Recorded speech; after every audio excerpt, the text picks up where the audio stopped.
we're moving the conversation now to discuss the demolition that happened in the FCT over the weekend, where the popular UTC shopping complex was demolished.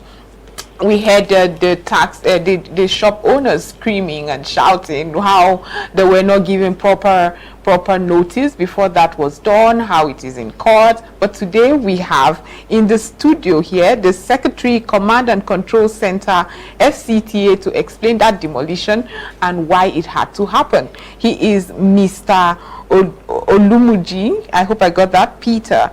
Olumuji Peter, thank you so much for being part of the program. Thank you for having me. And coming to explain everything that happened over the weekend. No problem. You're welcome to Aso Morning. Thank you.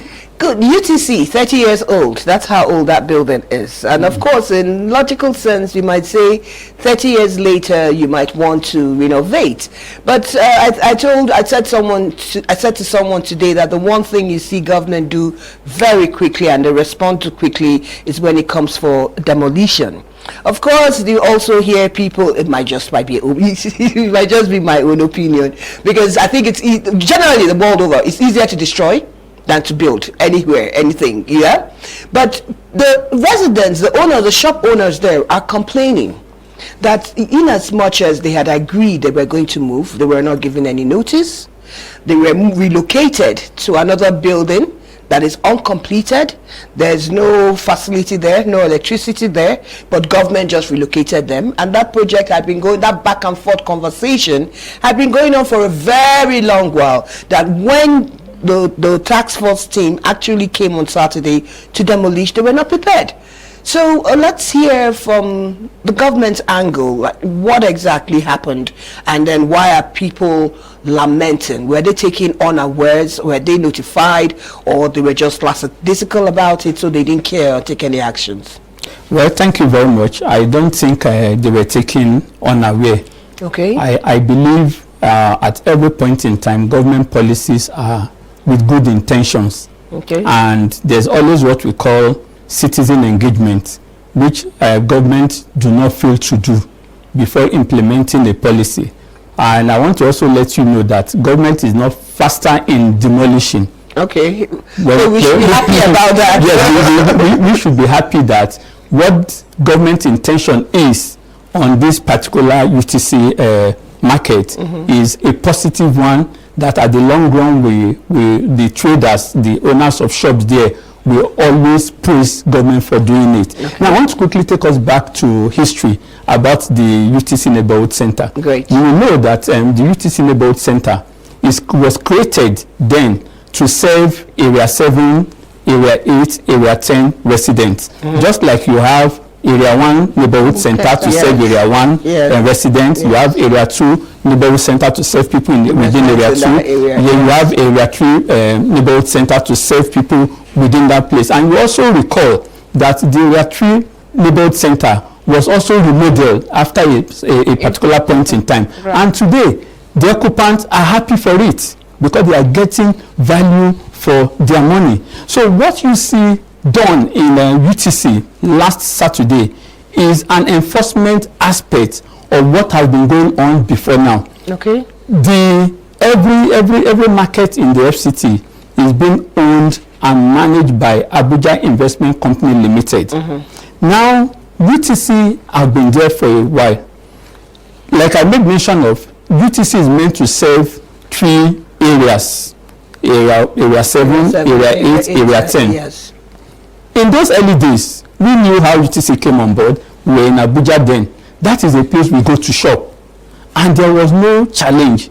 But over time, the influx of people into the FCT created more harm than good. Right. Why do I say that? Now, the UTC Neighborhood Center that is meant to serve a particular set of people, because of the influx of people coming in, now started having, they're experiencing overcrowding.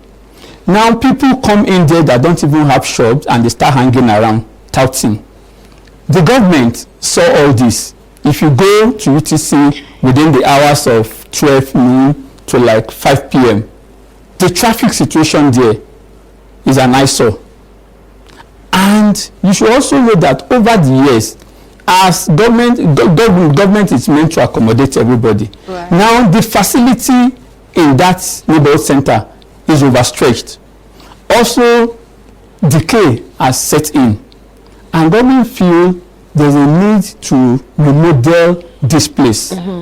Now, the responsibility is bestowed on Abuja Investment Company Limited, who now invited developers to come and bid for the remodeling plan. And at the end of the day, one of the developer won that. What I'm telling you is 2 years ago. I think that was urban shelter. I don't want to start mentioning it, but it's urban shelter. Because we did the research, so yes, it's I urban want shelter. people to know about the right information. Abuja Investment Company Limited officially handed over the place to the developer, which is urban shelter, Yes. 2 years ago. Okay. And urban shelter have been in constant engagement and negotiation with the occupants to ensure that they get value for whatever that will be done there. Okay. Aside that, urban shelter provided an alternative place for them. In the process of constructing the alternative place, some agents among the people went to destroy that alternative place. Destroy. Destroy. If you go there, you see the evidence there. Not that it was an uncompleted No, building. no, no. It They was started not placed constructing. there. No, like I said, they started constructing it for them. Okay. But some of them just felt, why should we move now? And they went there to destroy the place. And you should also know, aside the remodeling, there are security challenges that have You been were proven. quoted as saying You that understand? there are Now, security what are challenges those security challenges? The list of them is phone snatching in the daytime. That's the list of the security challenges we have there.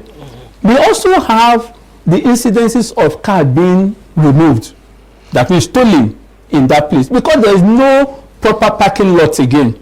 The volume of people that patronize that place is higher than what it was created for 30 years ago. To accommodate. So you see people parking on the road, shoulder, and when you go in to transact your business, before you come out, your vehicle has been removed from there by unknown persons.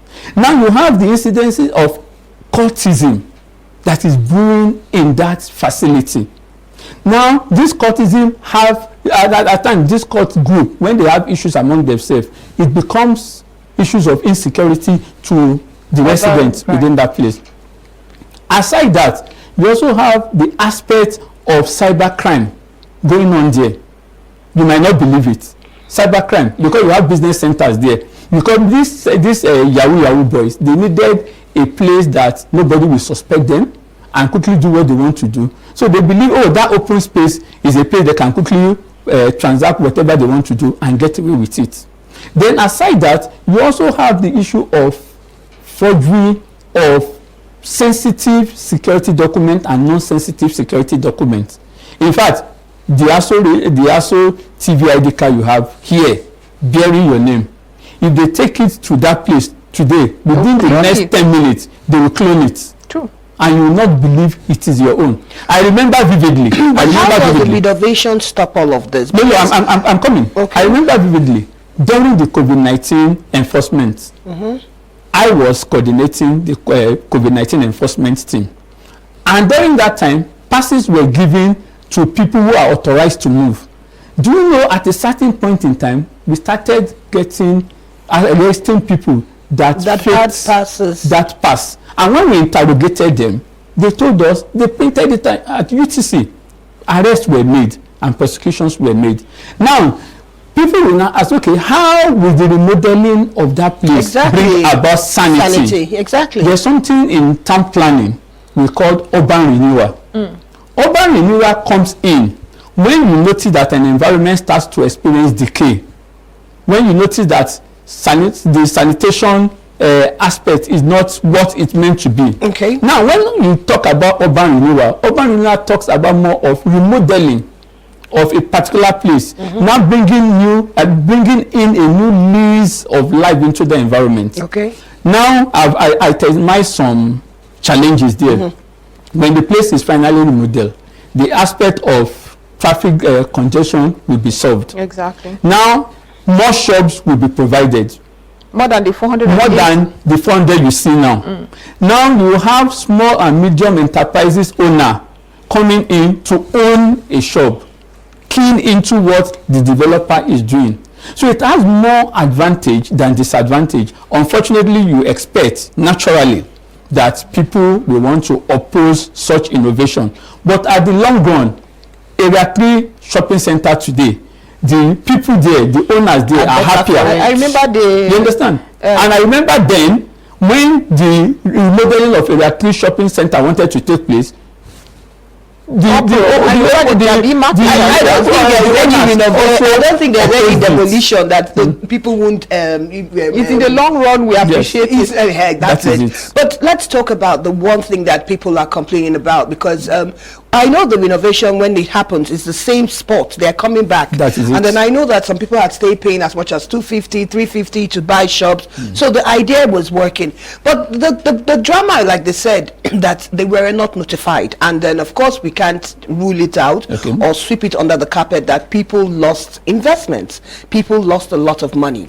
So at the end of the day, who bears this brunt? Is it the people that lost their investments there because maybe so many of them said they didn't know? Is it the markets that market leadership we're going to hold responsible and say, you did not notify your people to say we're coming on the 3rd of June? Because I know that normally what happens when they want to do demolition is they give you like long notices, and they might say, okay, they're coming. 1 month becomes 2 months, 2 months become 1 year, they haven't even come. So everybody just now, relaxes until, unfortunately, the D-Day now comes and people are not prepared. So is it that, did that happen in that instance, that yes, despite the long talks, they were not aware that on the 3rd of June, there will be demolition there? Okay, now what you have just narrated is the misinformation that has been on the social media. Okay, great. And this is how most time people react, just to sway sympathy to their own side. Like I did mention, the developer have been in constant engagement and negotiation with them, and they've been telling them we needed to start something for 2 years.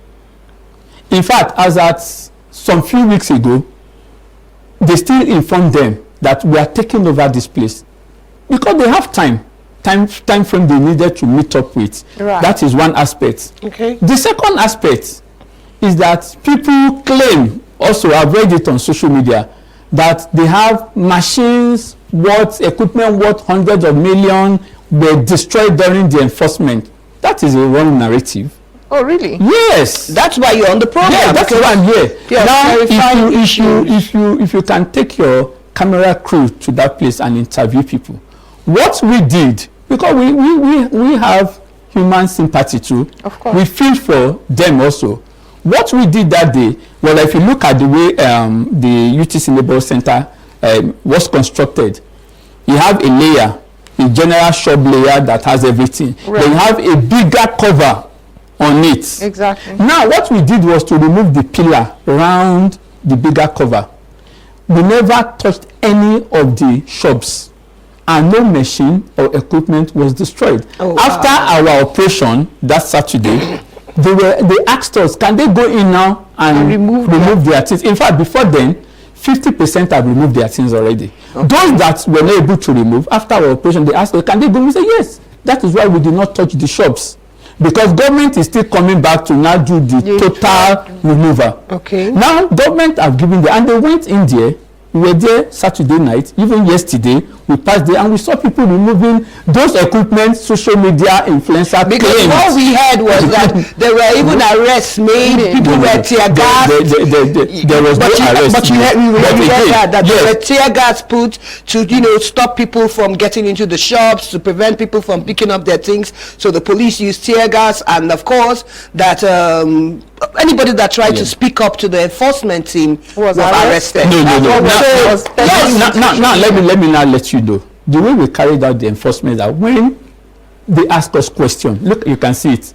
That's just the pillar around. Yes. Now when you ask us questions, we answer. But there's no way we would have allowed them, when the enforcement was going on, to allow somebody to come in and pick out anything. For safety reasons, it's not even advisable. So we told them, just allow us to finish this enforcement, and you can go in. Which after the enforcement, you can see it. They were able to answer. If you look at the roof, it's still there. We just remove the pillar to make sure to let them know that there's a need for them to move out, Okay. and also go to the alternative place. So when you read such things on social media, it baffles us. That's why we have And we appreciate also TV for creating this platform to get the right information. And then there's one more part. thing that was also peddled on social media, Yeah. which was the fact that they were contesting it in court, and it was an ongoing case in court. Is that true? And was there, is there a verdict that gave the FCTA that go ahead to well, you should know that FCTA has its own legal team, legal secretariat,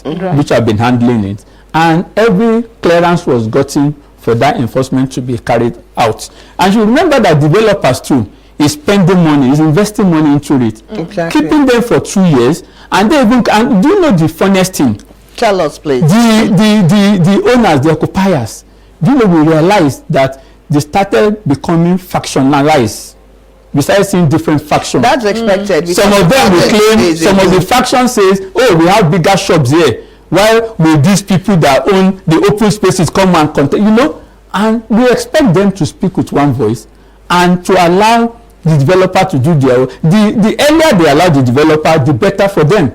Area 3, when it was remodeled, they tried to protest, but after a while, all of them came together, allowed the developer. Today, they are all enjoying Area 3 neighborhood center. If you go there, you will be marveled. So, and that's what we expect, that such thing will happen here. Allow the developer to do their work, and you come back and enjoy the so what happens service. to that makeshift arrangement that was supposed to be transitory, you said, where they had destroyed? Yes. So right now they do not have an option? No. The FCT administration has also encouraged the developer not to look at what has happened, to also ensure that that place is made available for them, available for them. So they are going to be there temporarily. It's not permanently. How temporary is temporary? Well, how long do we see this resolving? Like with the developer, of course, demolition is going to keep going. We've started already. Yes. So let's just assume, how long should the marketers or the UTC shop owners business people expect that, okay, this renovation will take place, and then they will come back, and then, you know. Well, I will not want to speak for the developer, but I'm sure you would have given him a time frame. No, we've told them that they must hasten up whatever they want to do. Okay. And the only way they can hasten things up is for that place to be removed, so they can commence work immediately. Okay. We are looking at a multi-level shopping complex. Okay. We are looking at a multi-level parking space, so that all the issues of traffic, the congestion within that place will be resolved. Now you will now know that if you don't have a business there, you don't need to come here. Touting will come to an end. I don't want to agree easily with that, because in all fairness, touting is part of Nigeria's market. Yes, there but are actually when you people have that thrive on tout. They say, okay, no, we have the tout. You get that, I no get that. I get that from my shop. It's part of. There's a spice you look for in Nigerian market. There's a spice you look for in it depends on how you create the environment within that setting. If you go to Area 3 shopping center, there's no touting there. Maybe reduce. Yes, and what we want to achieve here is to ensure that everybody coming to transact business there come freely. Even your vehicle will be secured at the end of the day, because now you will not see vehicle being parked on the road shoulder again. Everything is there inside, but at your own risk. And you now accommodate more people into the There's something system. you made you put in light, and then it's a source of concern. Of course, UTC has been the printing hub for Abuja. That's true. For the past 30 years, and then you also pointed out that, you know, and I know for a fact that you do find materials there that you're not supposed to find. Yes. So how does your enforcement, you know, come in to say, look, even when you're in the security units, command and control center, how are we going to ensure that we don't get security materials falsely printed out when the new UTC is in place? Yeah, that is why the FCT Commissioner of Police, Aruna Garba, has in place measures that immediately that place is constructed and comes into effect, has in place people that will now come in there to carry out surveillance to checkmate this, and all other relevant security agents like the Department of State Services too have been notified. They know all this, so this time around they are going to monitor it closely. Okay. Yes. Okay, so this place they have to move to, where is it located? It's just beside the UTC. When you are coming in from the post office, when you access the UTC from the post office, just to your right, it's not far away from where they are transacting their business currently. Wow. Yeah. Okay, because another concern was that this new shopping complex you want to build might not be affordable for the young, small enterprises that has sprung up with the old UTC shopping complex. Is it going to be affordable? I believe every consigned persons in that system will be accommodated. Okay, that's a political answer. But that's a security answer. That's a smart way. I cannot speak for the developer. Exactly. The developer too are in there to make money. Exactly. But what they have assured the administration is that everybody will be accommodated. Which is the most important thing, as long as everybody is carried along. That is yes. it. Unfortunately, we're running out of time, but we want to say thank you so much for making out this morning. You've been here very early and waited till now, so thank you so much for sacrificing You're an that ideal time. guest. Yes, you're an ideal guest. Thank you. We've been speaking with Mr. Olumuji Peters. He's the Secretary, Command and Control Center for the FCTA. And on that note, we wrap up ASO morning today, but we want to say thank you for spending out the morning with us. Looking forward to spending more time with you tomorrow. I am Ifunanya Yvonne Amafili. And I am Joy Asoye. Have a wonderful day.